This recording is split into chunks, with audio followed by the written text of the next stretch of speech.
ನಮಾಮಿ ಶಂಕರ ಸದಾಶಿವ ಸಮಾರಂಭಂ ಶಂಕರಾಚಾರ್ಯ ಮಧ್ಯಮಾಂ ಅಸ್ಮದಾಚಾರ್ಯ ಪರ್ಯಂತಂ ವಂದೇ ಗುರು ಪರಂಪರಾ ಶ್ರುತಿ ಸ್ಮೃತಿ ಪುರಾಣಾನಾಂ ಆಲಯಂ ಕರುಣಾಲಯಂ ನಮಾಮಿ ಭಗವತ್ಪಾದಂ ಶಂಕರಂ ಲೋಕಶಂಕರಂ. ನಾಡಿನ ಸಮಸ್ತ ವೀಕ್ಷಕ ಬಂಧುಗಳ ಪಾದಾರವಿಂದಗಳಿಗೆ ನನ್ನ ಶಿರಸಾಷ್ಟಾಂಗ ನಮಸ್ಕಾರಗಳು. ಇವತ್ತು ವಿಚ್ಛೇದನಗಳ ಪ್ರಕ್ರಿಯೆ ಜಾಸ್ತಿ ಆಗ್ಬಿಟ್ಟಿದೆ. ದಾಂಪತ್ಯದಲ್ಲಿ ಅಲ್ಲೊಂದು ಬಿರುಗಾಳಿಯ ಸಂಕೇತ ಆಗ್ಬಿಟ್ಟಿದೆ. ನಾನು ನಂದು ಅನ್ನತಕ್ಕಂಥ ಭಾವಾರ್ಥ. ಸೊ ಅದರಿಂದ ಹೊರಗಡೆ ಬರಲಿಕ್ಕೆ ನೀನು ಬೇಡ, ನಾನು ಬೇಡ, ನೀನೆಷ್ಟು, ನಾನೆಷ್ಟು, ನಿನ್ನ ಸಂಪಾದನೆ ಎಷ್ಟು, ನನ್ನ ಸಂಪಾದನೆ ಎಷ್ಟು, ಆ ಪ್ರೀತಿ ಅನುಬಂಧ ಅನ್ನತಕ್ಕಂಥದ್ದು ಇಲ್ಲವೇ ಇಲ್ಲ. ಈಗೋ ಜಾಸ್ತಿ ಆಗ್ಬಿಟ್ಟಿದೆ ನನ್ನಿಂದಲೇ. ಅರಿಷಡ್ ವರ್ಗ ಎಣ್ಣೆಯ ಸಂಚಿಕೆಯಲ್ಲಿ ಹೇಳಿದ್ದೆ, 6 ಹೆಜ್ಜೆಗಳು ಇಡ್ತಕ್ಕಂಥ ಒಂದು ಕ್ಷೇತ್ರಗಳ ಬಗ್ಗೆ ಹೇಳಿದ್ದೆ, ಸುಬ್ರಹ್ಮಣ್ಯ ಕ್ಷೇತ್ರಗಳ ಬಗ್ಗೆ ಹೇಳಿದ್ದೆ. ಸುಬ್ರಹ್ಮಣ್ಯರಿಗೆ ಸಂಬಂಧಪಟ್ಟಂತ ಒಂದು ಇಷ್ಟವಾದಂಥ ಒಂದು ಸಂಕಲ್ಪ ಹೇಳಿದ್ದೆ, ಇಷ್ಟವಾದಂಥ ಮಂತ್ರವನ್ನ ಹೇಳಿದ್ದೆ. ಅದೇ ರೀತಿ ಇವತ್ತು ಕೂಡ ಸುಮಾರು ಒಂದು 2001 ಆಸುಪಾಸು ಒಂದು ದೊಡ್ಡ ದಕ್ಷಿಣ ಭಾರತದ ಒಂದು ವಾಹಿನಿಯಲ್ಲಿ ಕಾರ್ಯಕ್ರಮ ನಡೆಸಬೇಕಾದ್ರೆ ಹೇಳ್ತಿದ್ದೆ, ಪ್ರತಿ ಕುಟುಂಬದಲ್ಲೂ ಒಂದು ವಿಚ್ಛೇದನ ಇರುತ್ತೆ ಅಂತ. ಇವತ್ತು ನಮ್ಮ ಕುಟುಂಬಗಳಲ್ಲೂ ನಾನು ನೋಡಿದ್ದೇನೆ, ಇದೆ. ಯಾರನ್ನೂ ಬಿಟ್ಟಿಲ್ಲ, ಯಾರಿಗೂ ಬಿಟ್ಟಿಲ್ಲ. ಕರ್ಮ ಅನ್ನತಕ್ಕಂಥದ್ದು ನಾವೇನೋ ಒಂದು ಮಾಡ್ಕೊಂಡು ಬಂದಿದ್ದೇವೆ, ಪೂರ್ವ ಪುಣ್ಯ ಸ್ಥಾನದಿಂದ ನೋಡ್ತೇವೆ. ಆ ಒಂದು ಬಾಧೆ ಸಂಕಟ ಅನ್ನತಕ್ಕಂಥದ್ದು ನವಾಂಶವನ್ನ ಅತಿ ಮುಖ್ಯವಾಗಿ ನೋಡ್ಬೇಕು. ತುಂಬಾ ಜನ ಗೊತ್ತಿಲ್ಲ. ನಿಮ್ಮ ಮದುವೆಯಲ್ಲಿ ತುಂಬಾ ಜನ ಮದುವೆ ಮಾಡಿಬಿಡ್ತಾರೆ, ಹೆಸರು ಬಲ ಬಂತು, ಗುರುಬಲ ಬಂದ್ಬಿಡ್ತು, ಮನೆತನ, ಕುಟುಂಬ, ನಮ್ಮ ಕುಲ, ನಮ್ಮ ಜಾತಿ, ಬೇರೆ ಜಾತಿ, ಏನೋ ಒಂದು ಬಂತು ಮಾಡಿಬಿಡೋಣ ಅಂತ. ನಮ್ಮ ಮಗಳಿಗೆ, ನಮ್ಮ ಮಗನಿಗೆ ಒಂದು ವಿಶೇಷವಾಗಿ ಆ ಮದುವೆಯ ಯೋಗ ಇದೆಯಾ, ಸಂಕಲ್ಪ ಇದೆಯಾ, ಒಳ್ಳೆ ಸಂಗಾತಿ ಬರ್ತಾಳ, ಮದುವೆ ನಂತರ ಚೆನ್ನಾಗಿರ್ತಾರ. ಅತಿ ಮುಖ್ಯವಾಗಿ ಅದಕ್ಕೆ ಪರಾಶರರು ವಿಶೇಷವಾಗಿ ನವಾಂಶದ ಒಂದು ಸೃಷ್ಟಿಯನ್ನ ಮಾಡಿದ್ದಾರೆ. D9 ಚಾರ್ಟ್ ಅಂತ ಹೇಳ್ತಾರೆ. ಅತಿ ಮುಖ್ಯ, ಪ್ರತಿಯೊಬ್ಬ ವ್ಯಕ್ತಿಗೂ D9 ಅನ್ನ ನಾವು ನೋಡ್ತೇವೆ. D10 ಅನ್ನೋದು ನಿಮ್ಮ ದಶಾಂಶ, ನಿಮ್ಮ ವೃತ್ತಿ, ನಿಮ್ಮ ಕರ್ಮ ಯಾವ ರೀತಿಯ ಕೆಲಸಕ್ಕೆ ಕರ್ಕೊಂಡು ಹೋಗುತ್ತೆ ಅನ್ನತಕ್ಕಂಥದ್ದು. ವ್ಯಾಪಾರ ಇದೆಯಾ, ವ್ಯವಹಾರ ಇದೆಯಾ, ವೃತ್ತಿ ಇದೆಯಾ, ಗೌರ್ಮೆಂಟ್ ಇದೆಯಾ, ಪ್ರೈವೇಟ್ ಇದೆಯಾ, ಸ್ವಂತ ಬಿಸ್ನೆಸ್ ಮಾಡೋದಿದೆಯಾ, ಅದನ್ನ ನೋಡ್ತಕ್ಕಂಥದ್ದು ಮಾಡ್ತೇವೆ. ಆದರೆ D9 ಅನ್ನೋದು ತುಂಬಾ ಮುಖ್ಯ. ನಾವು ಜಾತಕ ಲಗ್ನ ಕುಂಡಲಿಗಿಂತ ಮದುವೆ ಕುಂಡಲಿ ನೋಡಬೇಕು. ನೋಡಲ್ಲ, ಹೆಸರು ಬಲ ಬಂದ್ಬಿಡ್ತು, 30 ಮೇಲಿದೆ ಗುರುಗಳೇ, ಮಾಡಿಬಿಡೋಣ, ಚೆನ್ನಾಗಿದೆ. ನೋಡಿದ್ದೇನೆ ಕುಟುಂಬಗಳಲ್ಲಿ ಇವತ್ತು ಪ್ರತಿಯೊಬ್ಬರಿಗೂ ಇನ್ನು ಮೇಲೆ ಶನಿ ಮೀನದಲ್ಲಿ ಬಂದ್ಬಿಟ್ಟಿದೆ ಅಲ್ವಾ. ಜ್ಞಾನಕಾರಕ ಗುರುವಿನ ಮನೆಯಲ್ಲಿದೆ ವಕ್ರ. ಅದನ್ನ ಲಾಸ್ಟ್ ಇಯರೇ ಹೇಳಿದ್ದೇನೆ, ಪ್ರತಿಯೊಬ್ಬರಿಗೂ 2 ಮದುವೆ ಯೋಗ, ವಿಚ್ಛೇದನ ಯೋಗ. ಕುಟುಂಬದಲ್ಲಿ ಒಂದು ವಿಚ್ಛೇದನ ಅಂತ ಹೇಳಿದ್ದೆ ಒಂದು 15 ವರ್ಷದ ಹಿಂದೆ.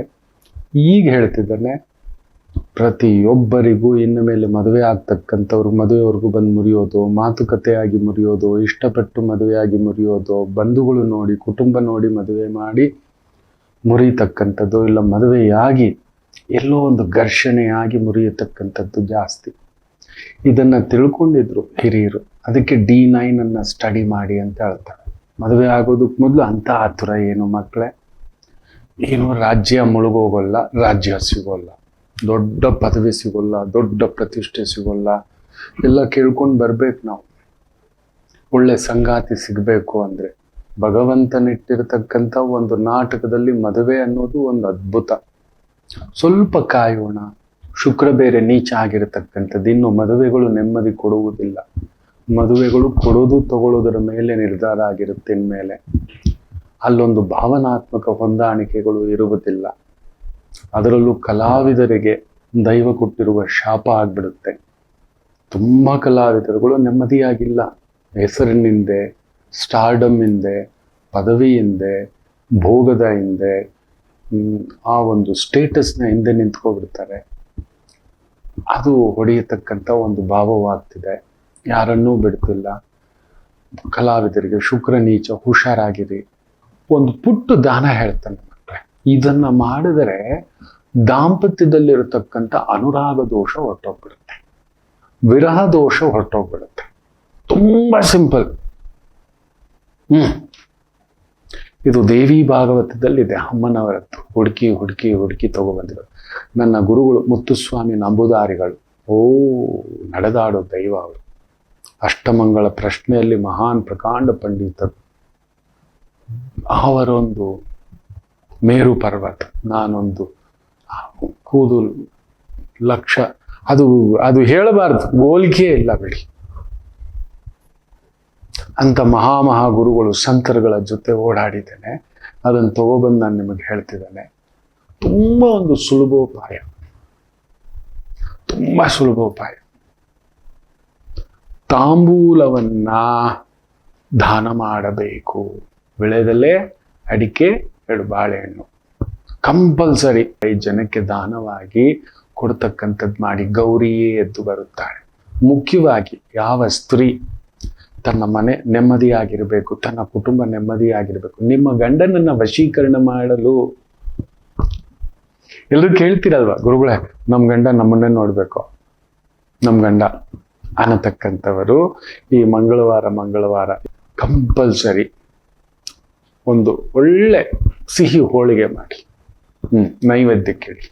ಸಂಜೆ ಇಟ್ಟು ಒಂದು 3 ರೀತಿಯ ಅನ್ನ, ಒಂದು ಅನ್ನ ಮಾಡಿದರೆ ಒಂದು ಸ್ವಲ್ಪ ಚಿತ್ರಾನ್ನ, ಪುಳಿಯೋಗರೆ, ಒಂದೊಂದು ಸ್ಪೂನ್ ಈ ಥರದ್ದು ಒಂದು ಮಾಡ್ಕೊಂಡು ಒಂದು ಪುಟ್ಟ ಹೋಳಿಗೆ ನೈವೇದ್ಯಕ್ಕಿಟ್ಟು ಸಂಜೆ ನಿಮ್ಮ ಯಜಮಾನರು ಬರ್ತಾರಲ್ವಾ, ಡನ್, ಅವರಿಗೆ ಆ ಪ್ರಸಾದವನ್ನು ಉಣಬಡಿಸಾದ್ಮೇಲೆ ವಿಳೆದೆಲೆ, ಅಡಿಕೆ ಇಬ್ಬರೂ ಕುಳಿತು ಆ ಪ್ರಸಾದ ಅವ್ರದ್ದು ಸೇವಿಸಿದ್ಮೇಲೆ ನೀವು ಸೇವಿಸಿ, ನೀವು ಅವರಿಗೆ ಎಲೆ ಅಡಿಕೆಯನ್ನ, ಸ್ವಲ್ಪ ಸುಣ್ಣ, ಸ್ವಲ್ಪ ಚಿಕ್ಕದಾಗಿ ಬೆಲ್ಲ, 1 ಏಲಕ್ಕಿ, 1 ಲವಂಗ ಇಷ್ಟು ಹಾಕ್ಬಿಟ್ಟು ಸುತ್ತಬಿಟ್ಟು, ಇಲ್ಲ ಬೇಕಾದ್ರೆ ಜಜ್ಜಿಬಿಟ್ಟು ಬೇಕಾದರೂ ಅದನ್ನ ಕೊಡಿ. ಕೆಲವ್ರು ತಿನ್ನೋ ಅಭ್ಯಾಸ ಇರಲ್ಲ, ನೀವು ಕೊಡಿ. ನೀವು ಕೊಡಿ. ಅಮ್ಮನವ್ರ ಮುಂದ್ಗಡೆ ಇಟ್ಟಿರಿ ವಿಳೆದೆಲೆ ಅಡಿಕೆ. ಆ ಪ್ರಾರ್ಥನೆ ಮಾಡಿರೋ ವಿಳೆದೆಲೆ ಅಡಿಕೆ ತಗೊಂಡು ಸ್ವಲ್ಪ ಸುಣ್ಣ, ಸ್ವಲ್ಪ ಬೆಲ್ಲ, ಸ್ವಲ್ಪ ಏಲಕ್ಕಿ, ಬೆಲ್ಲ, ಬೇಕಾದ್ರೆ ಅಡಿಕೆನ ಒಂದು 10 ನಿಮಿಷ ನೆನೆಸ್ಬಿಡಿ. ಅವ್ರು ಊಟ ಮುಗಿಸಿದ್ಮೇಲೆ ಅದನ್ನ ತಗೊಂಡು ಜಜ್ಜಿಬಿಟ್ಟು ಎಲೆ ಜೊತೆ ಆ ನಾರುಗಳು ತೆಗೆಯೋದು ಕೂಡ ಒಂದು ಕಲೆ. ಮೇಲೆ ಇರೋ ತೊಟ್ಟು, ಕೆಳಗಡೆ ಇರೋ ತೊಟ್ಟು ತೆಗೆದು ಆ ಸುಣ್ಣ ಅದೊಂದು ಹಚ್ಚೋದು ಒಂದು ಅದ್ಭುತ. ಎಲ್ರಿಗೂ ಬರೋಲ್ಲ ತಾಂಬೂಲ ಚರ್ವಣ. ಅಮ್ಮನವರಿರುತ್ತಾರೆ. ಎಲೆ ಅನ್ನೋದು ಲಕ್ಷ್ಮಿ, ಎಲೆ ಅನ್ನೋದು ಪಾರ್ವತಿ ಗೌರಿ, ಅಡಿಕೆ ಅನ್ನೋದು ಶಿವ. ಸ್ವಲ್ಪ ಹಾಗೆ ಅವನು ಗಟ್ಟಿ ಕಟಂ ಸಂಸಾರದಲ್ಲಿ ಬರತಕ್ಕಂಥ ಒಗರುಗಳು ಸುಣ್ಣ, ಲವಂಗ ಸ್ವಲ್ಪ ಘಾಟು, ಅಕ್ಕಪಕ್ಕ ಬಂಧುಗಳು, ಕೆಲವರು ನಮ್ಮನ್ನ ತೆಗೊಳ್ತಕ್ಕಂಥದ್ದು, ಒಂದು ಏಲಕ್ಕಿ, ಕೆಲವರು ನಮ್ಮನ್ನ ಸನ್ಮಾನ, ಅತ್ತೆ ಮಾವ ಎಂಥ ಸೊಸೆ ಅನ್ನತಕ್ಕಂಥದ್ದು, ನಮ್ಮಮ್ಮ ಇಸ್ ದ ಬೆಸ್ಟ್ ಅಂತಕ್ಕಂಥದ್ದು. ಇವೆಲ್ಲವನ್ನ ಹಾಕಿ ಸುತ್ತಿ ಆಯ್ತು. ರಸಮಯ ಕ್ಷಣ, ಒಂದು ಸಿಹಿ ಕಷ್ಟಪಟ್ಟ ಮೇಲೆ ಕಳೆದು ಒಂದು ಆ ಬೆಲ್ಲ ಬರುತ್ತೆ ಅನ್ನತಕ್ಕಂಥದ್ದಲ್ವಾ. ಸೊ ಅದನ್ನ ಹಾಕಿ ಆ ಪುಟ್ಟದಾಗಿ ಅವರೊಂದು ಸ್ವಲ್ಪ, ನೀವೊಂದು ಸ್ವಲ್ಪ ಕಚ್ಚುತ್ತೀರಿ, ತಿನ್ನಿ. ಆಹಾ, ನೀವು ನೋಡಿ, ನೀವು 4ನೇ ಮಂಗಳವಾರದಷ್ಟೊತ್ತಿಗೆ ನಿಮ್ಮ ನಾಲಿಗೆಯನ್ನ ನೋಡಿ, ಕೆಂಪಗಿದೆ ಅಂದ್ರೆ ನಿಮ್ಮ ಪ್ರೀತಿ ತಾರಕಕ್ಕೆ ಏರ್ಬಿಟ್ಟಿದೆ, ನಿಮ್ಮ ಯಜಮಾನ್ರು ಬಿದ್ದುಬಿಟ್ಟಿದ್ದಾರೆ ಅಂತ. ನಿಮ್ಮನ್ನು ಬಿಟ್ಟು ನಾನು ನೋಡಲ್ಲ. ತಾಯಿ ಅಂದ್ರ ಕೇಳ್ತಿರ್ತೀರಲ್ವ, ನಮ್ಮ ಯಜಮಾನ್ರು ನಮ್ಮನ್ನೇ ಪ್ರೀತಿಸ್ಬೇಕು, ನಮ್ಮನ್ನೇ ನೋಡ್ಬೇಕು. ಅಲ್ಲಿರುತ್ತೆ, ಬರುತ್ತೆ ವಿಘ್ನಗಳು. ಇನ್ನೊಂದು ಎಲ್ಲೋ ಒಂದು ತುಂಟುತನ ಕಡಿಮೆ ಆಗ್ಬಿಟ್ಟಿದೆ. ಇನ್ನೊಂದು ಮಂಗಳವಾರ ಪೂಜೆ ಮಾಡಿದ್ದೀರಿ, ಸ್ವಲ್ಪ ಬ್ರಹ್ಮಚರ್ಯ ಇರಲಿ ಪ್ರಯತ್ನ ಮಾಡಿ. ಒಂದು ಸಪ್ರೇಟ್ ದೇವರ ಚಾಪೆ ಅಂತ ತಂದಿಟ್ಕೊಳ್ಳಿ. ಹೌದು, ಹಬ್ಬ ಮಾಡದಿದ್ದವರು ಇದನ್ನು ಮುಂದುವರಿಸಿ, ಬಾಗಿನ ಮಾಡಿ ಇಲ್ಲೊಂದು ಪ್ರಸಾದ ಇಟ್ಟು ಈ ಥರದ್ದು ಈ ವಶೀಕರಣ ಪ್ರಯೋಗ, ಸಂಮೋಹನ. ನಿಮ್ಮನ್ನ ಕೈಯಲ್ಲಿ ಬಳೆ ಇರಲಿ, ಆಯ್ತು ಅಂದ್ರೆ ಒಂದು ಮೆಹಂದಿ ಹಾಕೊಳ್ಳಿ. ಇವತ್ತು ಕೈ ತುಂಬಾ ಹಾಕೊಳ್ಳಿ. ಹೀಟ್ ಜಾಸ್ತಿ ಅಮ್ಮಂದ್ರ ನಿಮಗೆ ಗಾಜಿನ ಬಳೆ ಹಾಕೊಳ್ಳಿ. ಕಾಲಲ್ಲಿ ಒಂದು ಬೆಳ್ಳಿ ಕಾಲ್ಗೆಜ್ಜೆ ಯಾವಾಗಲೂ ಇರಲಿ. ಅಟ್ಲೀಸ್ಟ್ ಮಂಗಳವಾರದ ದಿನ ಮನೇಲಾದ್ರೂ ಇದ್ದಿರಲ್ವಾ, ಹಾಕೊಳ್ಳಿ. ಅಲ್ಲೂ ಒಂದು ಕಾಲಲ್ಲೂ ಪಾದಕ್ಕೂ ಒಂದು ಸ್ವಲ್ಪ ಮೆಹಂದಿ ಹಾಕೊಳ್ಳಿ. ಮನೆಯಲ್ಲಿ ಆ ಮೆಹಂದಿ ಎಲೆ ತಂದು ಮದರಂಗಿ ಎಲೆ ತಂದು ಅರೆದು ಇಟ್ಕೊಂಡಿದ್ದು ಅದರಲ್ಲಿ ಹಾಕಿ. ಈ ಮಾರ್ಕೆಟಲ್ಲಿ ಸಿಗ್ತಕ್ಕಂಥ ಈ ಆರ್ಟಿಫಿಷಿಯಲ್ಲು ಕಲರು ಡುಮ್ಮ ಅದೆಲ್ಲ ಕೆಮಿಕಲ್, ಏನು ಪ್ರಯೋಜನ ಇಲ್ಲ. ಹಾಕೊಳ್ಳಿ ನನ್ನ ಅಮ್ಮಂದ್ರ. ನೀವು ದೇವಿಯರೇ, ನೀವು ಅಮ್ಮಂದ್ರೆ, ನೀವು ಹಾಗಿದ್ರೇನೆ ಅಂದ.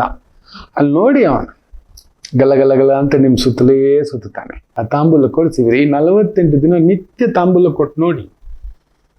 ಸಂಜೆ ಬಂದಿದ್ದ ಪ್ರಸಾದ ಒಂದು ಪುಟ್ಟದಾಗಿ ನಿತ್ಯ ಮಾಡಿ ಬಡಿಸ್ಬೋದು. ಮೆಲ್ಲಗೆ ಮಾತಾಡ್ತಾ ಕೂತ್ಕೊಳ್ತಾ ತಾಂಬೂಲ ತಿಂದ್ರೆ ಬೇಗ ನಿದ್ದೆ ಬರೋಲ್ಲ, ಮೈ ಬಿಸಿ ಆಗುತ್ತೆ, ಆಯ್ತು, ಒಂದು ಪುಟ್ಟ ರಸಿಕತೆ ಜಾಸ್ತಿ ಆಗುತ್ತೆ. ಅದಕ್ಕೆ ನಮ್ಮ ವೈದಿಕರ ಮಕ್ಕಳು ಜಾಸ್ತಿ. ವೈದಿಕರು ನಾವು ಅನುಬಂಧ ಜಾಸ್ತಿ. ಅದಕ್ಕೆ ನನ್ನ ಮನೆ ತುಂಬಾ ಮಕ್ಕಳು. ಕುಟುಂಬ ನೀವ್ ಎಣಿಸ್ಲಾರಿ ನಮ್ಮ ಮನೆ ಮಕ್ಕಳನ್ನ. ದೇವ್ರು ಕೊಟ್ಟಿರೋ ಒಂದು ವರ.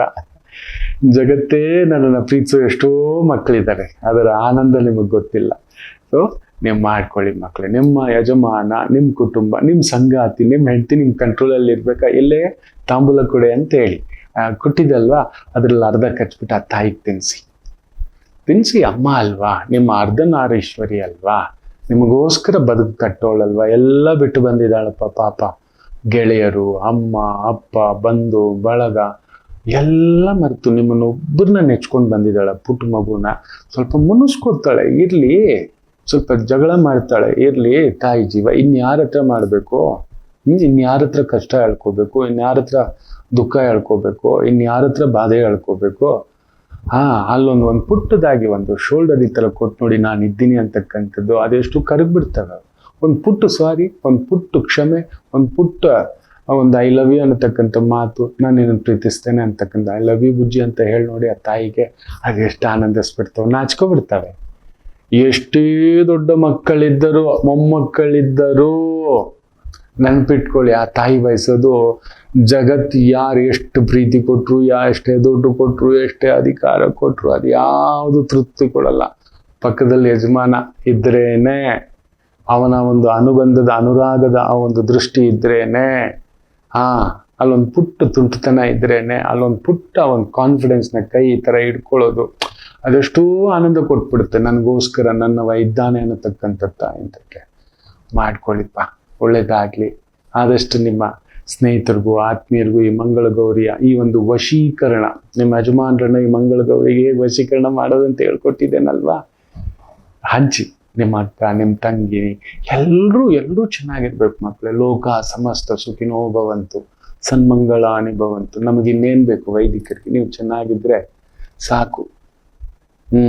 ಮರಳಿ ಗೂಡಿಗೆ ನಾವು ಹೊರಟು ಬಿಡ್ಬೋದು ಬೇಗ. ಅಷ್ಟೇ, ಒಳ್ಳೇದಾಗ್ಲಿ ಅಂತ ಹೇಳ್ತಾ